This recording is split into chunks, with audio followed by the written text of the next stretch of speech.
Hello, my name is Jacob and this is my YouTube channel. I'm a student of religious studies on Charles University, and I'm also an author of a book about Marilyn Manson and about the crimes he has committed. My work is studying not only what exactly Marilyn Manson has done to more than 40 or 50 women and girls, but also I'm trying to explain through my work why and how he did it. This video will be just an introduction into this topic, and I will explain one of the main academic theses which I presented on the University of Masaryk in Brno in our country, and which deals with the theory of hyperreality. This theory was first presented by a French philosopher named Baudrillard.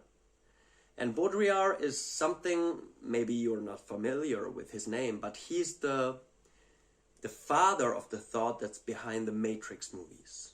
You can even see in the Matrix movie how Neo takes his book. And it's this book called Simulacra and Simulation, which explains the main thing that I try to convey in this message, and which, in my opinion, is a good tool to study the art, the life, and the crimes of Marilyn Manson.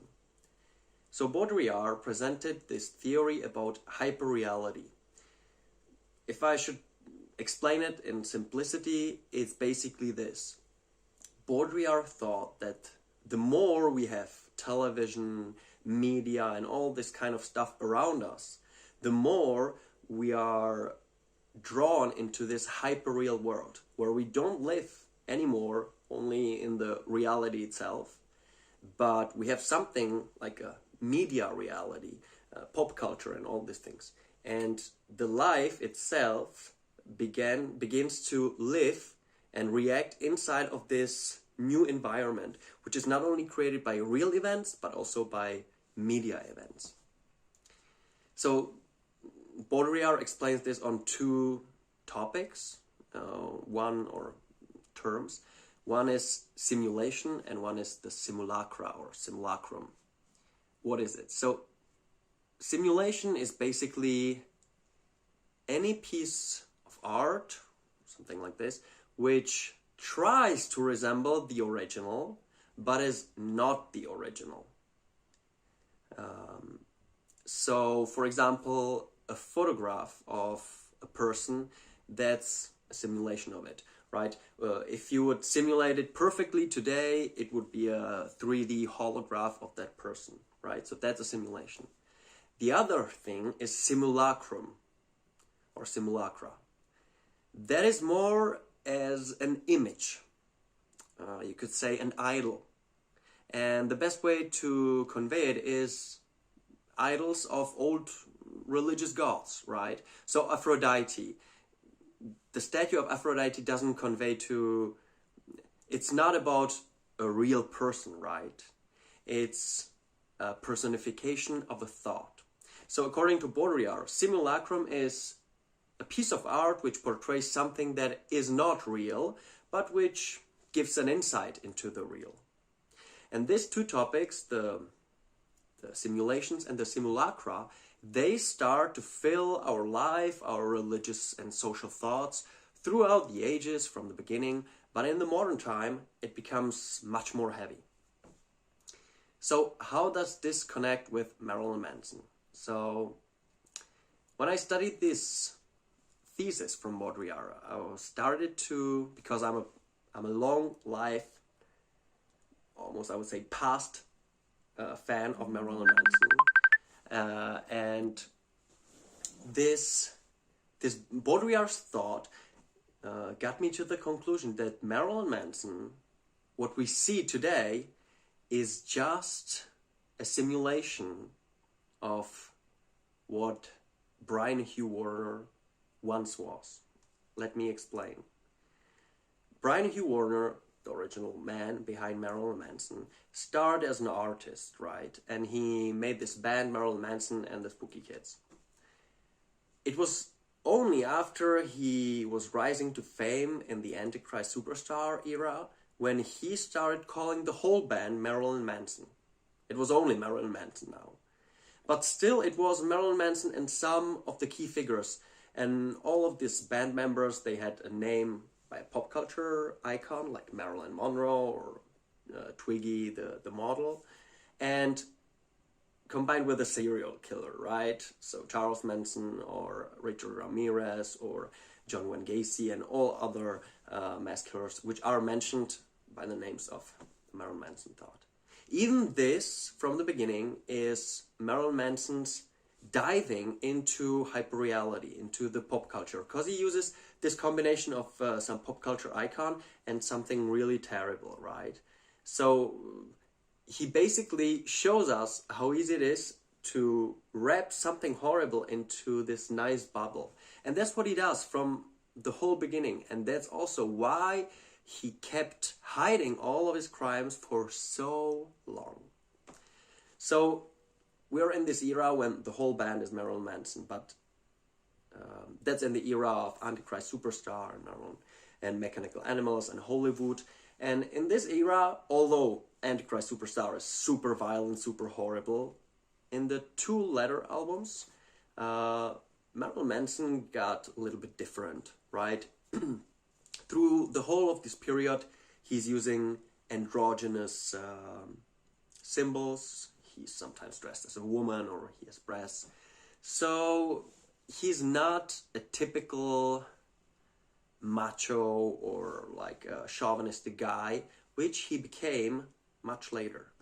And that starts with his turn when he starts to, after the Hollywood period, when Golden Age of Grotesque starts, he gets engaged, he marries the Devantees, and he starts being an artist. So he makes an album about art, and that's the moment when Marilyn Manson is already only that person, right? It's Brian Hugh Warner, it's his alter ego.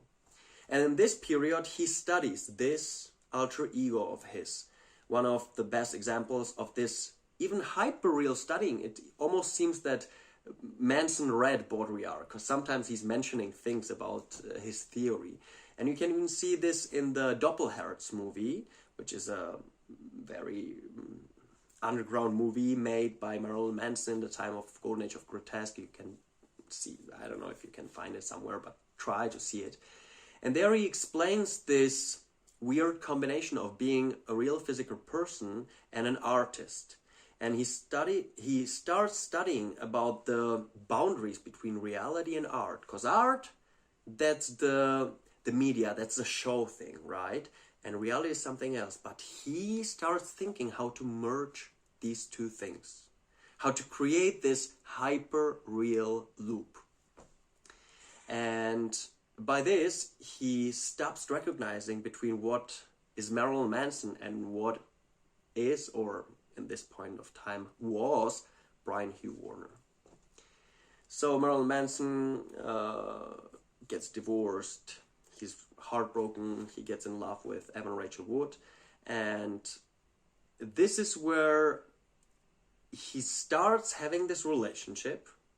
But instead of using some parts of this relationship in his art, like he did on Mechanical Animals with the relation of Rose McGovern, or how he even did with the Devantees, now the whole art is just an exposition of his relationships, starting with the divorce and continuing with the relationship with Evan Rachel Wood. In this point of time, Marilyn Manson starts using all those informations from the Doppelherz movie and from this part of the philosophy, where he decided that the boundary between what is art and what is everyday life or real life should be dismantled, like put away. And that's the real art, only what is life itself.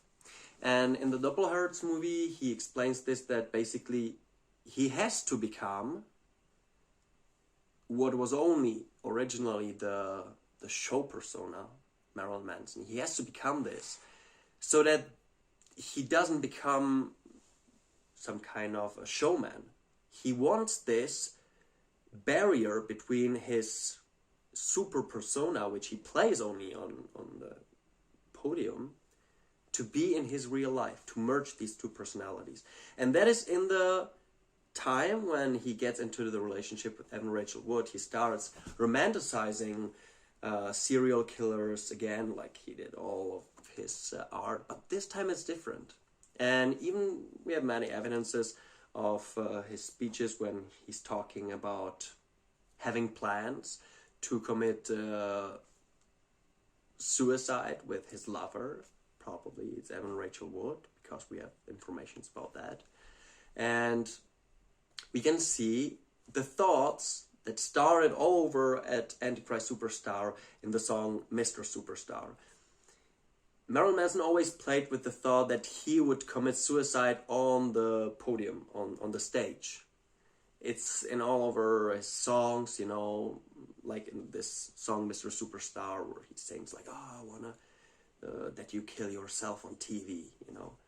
And that was his thought in this period with Evan Rachel Wood, that maybe they could commit this romantic suicide. Remember, he was heartbroken. This is his only album which goes inside of him, you know. He's deeply ashamed of this album because it shows so much about him. That's why he doesn't play the songs from this period anymore. And that's a key to his understanding. So in this period, he wanted it to end somehow, you know, according to his vision. But it didn't go out that way.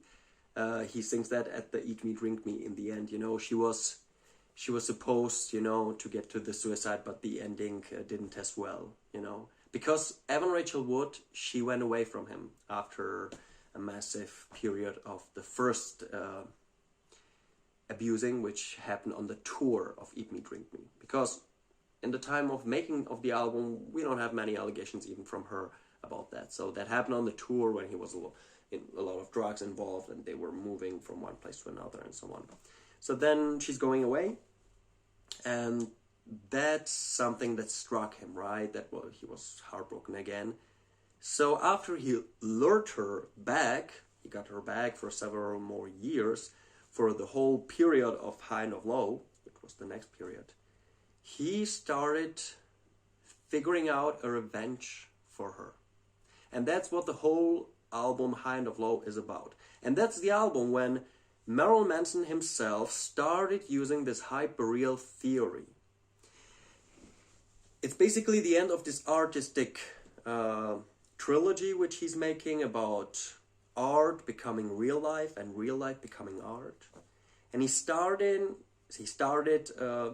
I remember it myself, posting on his MySpace social network photos, for example, of somebody's back with scars on it from cuts and stuff like this. And in that time I thought that's part of some video he's making, I don't know. So I liked it. And today all this is deleted, but you can find it on Manson Wiki and on other sites. You know, they are archived all of this MySpace posts. Not all of them, I will talk about that in the later video, but 99% of them, which is important in this case. So he started doing this, and he started believing that he has to abuse Evan Rachel Wood, cut her, beat her, and then make photos and pictures of her, how she's bleeding, and he considered that beautiful. He considered that art, real art, not that fake art which only pretends things, right? So that was his thought. In this time he started believing, and basically most of the evidence, of the direct evidence, which is not from the mouths of the women, outside of interviews which are evidence full from the beginning till the end of the life of Marilyn Manson, because most of the things he committed, he admitted in interviews. The most part of evidence is from this period, High and of Low, and of his social network posts. Because there you can clearly see from the time of High and of Low till all over the Born Villain period. you can see how he's posting things in this drug using binges. It always starts somehow about art, and then the next days it becomes heavier and heavier, right? And it always ends very bloody. Then you have some period while he mostly sleeps, and then it gets over again. And this time, he really started believing that the goal is to kill Evan Rachel Wood and make an album about it, and then blame her that she committed suicide, which is a perfect plan almost. And we have even evidence from the person who lived with Marilyn Manson in his apartment, and from Evan, which doesn't have to be objective, but we have these another evidence, and also from Marilyn Manson himself when he talked about the songs from the times of High and of Low and about the song Devour. They all admitted that this really happened, that in December, I will talk about this important dates, about the December period in the next video, because that's too much for this, but let's mention that it happened in December. When Marilyn Manson tried, he was beating and abusing Evan Rachel Wood. She was on a long binge with him for that time, and he made her believe that they are committing couple suicide at the end of the album, that they will be like perfect. And she even swallowed all of the drugs, right? And then, and this is what we know from him, what he said about that. He said, yeah, but then I thought, he told her, I'm not the first one, you know, because I don't trust you, so you first. So he made her do it first, and then he thought, well, maybe it's like a mess to kill myself.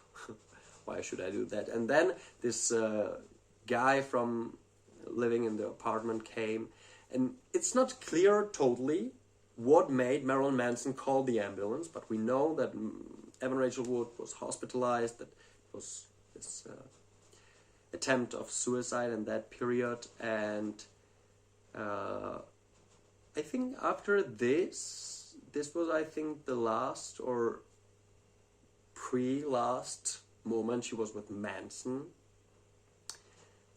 because this obviously was horrible. But I think she returned one more time, which is astonishing, but you'll understand that later after I do all these things. So the High and of Low period and Born Villain was the time when Marilyn Manson started believing that he has to break this mirror, which is art, and make it into reality. He used it even in the names, you know. He said, what is death metal, you know? Current death metal is just blah, blah, blah. But if you have death metal, some people have to die, right? Or he said, we're making killing songs, you know? But it has to be real, right? And it's important to mention that one of the first incidents in Manson's life, the infamous Columbine shooting, which presumably was not connected to him, is not the only massacre which occurred around Marilyn Manson. There is a school shooting in the early 2000s, in the early millennium, which is connected to him, and the shooter had his t-shirt. It's in the same time, or around that time, when he makes this song. Don't forget, Marilyn Manson has a song where he directly says, so, you know, give me a picket sign, take a gun, you know, go shoot out a school or a mall, or shoot a president of whatever, or whoever wants to fight. And in that period we have this, but we have also other killers. We have several killers, you can find it on Wikipedia about Marilyn Manson. Several killers who killed because of his songs, or at least they said they did it because of this, or because of his paintings. One of these paintings that's interesting is the painting when Marilyn Manson used Evan Rachel Wood and he portrayed her as the Dahlia, as the murdered woman, and he was like romantically telling her how he would kill her and that she will die and stuff like that. And this painting particularly inspired another guy who used it basically to kill his girlfriend. So you can study this. There are several massacres attributed to Manson, and around 2013 he starts counting his death count, because he starts admitting, okay, maybe my plan is really sharing death, but at least I'm real. That's what he was saying. And this I believe to be the consequence of this hyper-reality itself, because don't forget one thing. Every one of us, have the internet, have all the media or the commercials on the streets. We're constantly bombarded by informations and stuff. So this hyper-reality changes us. It deforms us somehow. But don't forget that even Marilyn Manson, as a producer of part of this hyper-reality for others, of this media, he himself gets deformed by this hyper-reality of himself. His image, which he's portraying and which portrays originally his super ego, as psychologists of Freudian type would call it, or his alter ego, his stage persona, this becomes him. And we see the same between the thoughts he has, in the old times he's thinking about this violent stuff, but mostly, except the Antichrist Superstar era, which I will analyze in detail later in a video, you can mostly see that Marilyn Manson discerns between reality and fiction in that time. I'm even convinced that in the time of the Columbine shooting, he didn't consider it really to be connected with him, because his intention was not in that time to produce killers or shooters, but something that different, like explaining things about American culture. I don't want to dive into this, but I think in that time he didn't consider it to be a good thing, But much later, we can see that he's kind of proud of this murderers and shooters, and he becomes the thing he originally got his name from, the Charles Manson name. This is the hyperreal image which starts deforming himself. Because if you study all the informations, even from himself, from the interviews, from all the victims, we know that in the period, it's an album called Heaven Upside Down, it's around 2017 and stuff like this, he started making a cult. His videos are about it, his imagery is taken straightly from the American Horror's 7 series, The Cult. He uses this in the Tattooed in Reverse video, which is not original at all, because it's just promos for the American Horror Stories show, which was a year before. But Marilyn Manson uses all of this. Many of the groups which are connected, of the fan groups, are called Cult of Marilyn Manson or Family of Marilyn Manson. Don't forget, Charles Manson's group was named Family. Nice.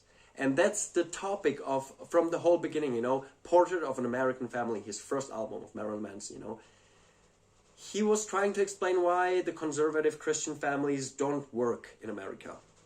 And that was right, in some way, There was some problems in that time. And he started being something like a community or family member for all those disassociated teens in those times. So this is how he really created a family. And in this time, Heaven Upside Down, he starts using this family much more heavily for abusing and threatening and scaring women who were abused by him, and started talking. That's in the time when all of this information was not official. Evan Rachel Wood and several others were already talking, for example, in front of the Congress, but they never mentioned Marilyn Manson. And so people on the YouTube and everywhere were thinking who is it, blah, blah, blah. But in those times, Marilyn Manson was actively threatening those women. We hear about it from the women. And now, again, you don't have to trust that. But you can see in the same time when the women say, he was threatening me with things like, I know where you fucking live, and giving his fans addresses of my house and stuff like this. We see in the same time, Marilyn Manson really does it. He has a song, We Know Where You Fucking Live, on his album, which explicitly describes that he and his fans will come, burn your house down and kill you and stuff like that in horrible descriptions. And this song is followed by another song where Marilyn Manson, it's a song called Kill For Me. And it's a song for all of his fans where he's saying, you know, I won't be kissing you if you don't kill for me. So will you kill for me? And all the fans on the shows, they always do like, yeah, I will kill for you. And that's a way how he used his hyperreal image, the hyperreal family community he has created, to even further, you know, he was making art about threatening this women he has abused. And he was using this art, the same art, not only about informing them about this, but also as an encouragement for his fans. He was sending emails which were saying this, you know, and stuff like this, connecting all the dots with, we know where you fucking live, you know, kill, basically killing. He wanted his fans to kill Evan Rachel Wood and some other women probably. But mainly Evan Rachel Wood, if you have seen the Rising Phoenix documentary, you can see it from Evan's perspective that night. But you can see it even from Marilyn Manson's perspective, from the messages he has written to all these things, you know, they are uncovered. So it's not, you can look at the tag, that's very important. Study all these informations for yourself, you know. Look at Manson is abusive or Marilyn Manson is an abuser or stuff like this. Always tag it. It's on Tumblr or Twitter. You know, they have great, like hundreds of informations you can study for yourself and use it for your theories. But according to what I've seen, he started using his art in a profound way, which some would say revolutionary, but which basically comes back to Charles Manson. Charles Manson had a group named Family where he was singing to disassociated teens and was sending them to kill people like Sharon Tate and her unborn child and all those people there. And he thought, like, I never killed someone, you know, I'm not guilty. And that's what Marilyn Manson wanted also, you know. If a fan would kill Evan Rachel Wood and her child, which he threatened to do, and which we probably planned to do if she had not moved and it would happen, he would say, like, you know, I'm not guilty for my fans. That's what he always says. So, in a way, this was almost genius, you know. He was, like, globally threatening these women and encouraging people to do this too. And nobody noticed. You know, that's unbelievable. So how did he do it exactly? You can see that Marilyn Manson, from the beginning, he's very much into internet technologies, you know, about getting into somebody's laptop, copying his information, you know, getting dirt on people, sending them viruses to control their, like sending emails for them and messages for them. That's all we have accounts from, even the beginnings of his career. In the later part, we see that Marilyn Manson really is in contact with many of his fan groups. Now, recently, 2023 and 22, you can see it that Marilyn Manson doesn't post new pictures and photos because that would make attention, blah, blah, blah. So he's sending his new photos to his club fans and they are publishing it. So he's using this net. And he always did this, you know. He's like rewarding them for being his fans, and they feel this charismatic image which he has around himself, this gloriola. So they do his biddings. And we have the evidence, first, that he basically has it for two sides, right? For young girls, his main goal was to get them to a concert, and he has this guy named Jude. You can study about him. He's the one who is like helping him to drug and get all the girls and to get them aboard with, because he mostly like starts texting to some fan, you know, and they don't know it's Manson, then they find out, they're amazed, you know, and then he invites them. And of course he invites them, then he gives them like some drugs. So of course they do it because they're with Manson, blah, blah, blah. And then suddenly it turns into a several-day binge when they start being abused. We have many testimonies from this about young girls which have been through this, and they mostly rationalize it after, especially because, like, they cannot even... Some parts, you know, these girls are not used to drugs, so when you have this weird kind of binges where in the end you don't sleep for 3 days and don't eat, and then somebody rapes you, you know, it's not planned, it's kind of blurred, everything. So that's what he uses.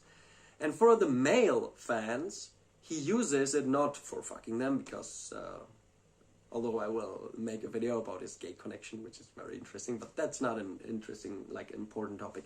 He uses his male fans for, like I said, threatening the women and sending them to do things. This is basically him making a hyper-real religious cult movement. And we have to start recognizing this. When I was presenting this in front of many, like, European professors and stuff like this on the university, I was very nervous how they would react, how they would dive into it and stuff like this. But I was surprised that most of them studied some of the evidences or even knew about this and agreed with my point of view, that Marilyn Manson has become something which even academians should describe as being a new religious movement, like a cult, which really has a criminal, violent and abusive side to it. And there is no reason to exclude Marilyn Manson's cult from other cults like Charles Manson's cult, or anything from Scientology to Jim Jones and anything basically. So that's why me and other people from Charles University started diving into this. I hope this introduction got you interested, how more the rabbit hole goes, and how many more informations and academic theories can show us something about his life. Next time I want to deep dive into the December periods, because in my opinion, and according to what I've written in a book, which you can even order, I will put the link into the description, it's in English, Crimes of Marilyn Manson. I'm convinced that in December 2012, Marilyn Manson committed murder. And the reasons of it, I will explain very detailedly. It's not something, and that's very important, you know, people say, so do you have evidences like from all this women and blah, blah, but that's not a part of investigation I'm doing. That's what all those organizations for women's rights are doing, and they are doing it brilliantly. What I am doing it, and adding to all of this, is showing that Marilyn Manson doesn't do like art separately and then abusing women sometimes. That's not his case. The abusing of women is his art. And if we study his art, we can find out what's missing in the evidence of the abuse. And this is a methodology which I want to explain you in the next couple of videos. I hope you're hyped for it, and I'm waiting for your comments. So thank you and have a nice evening.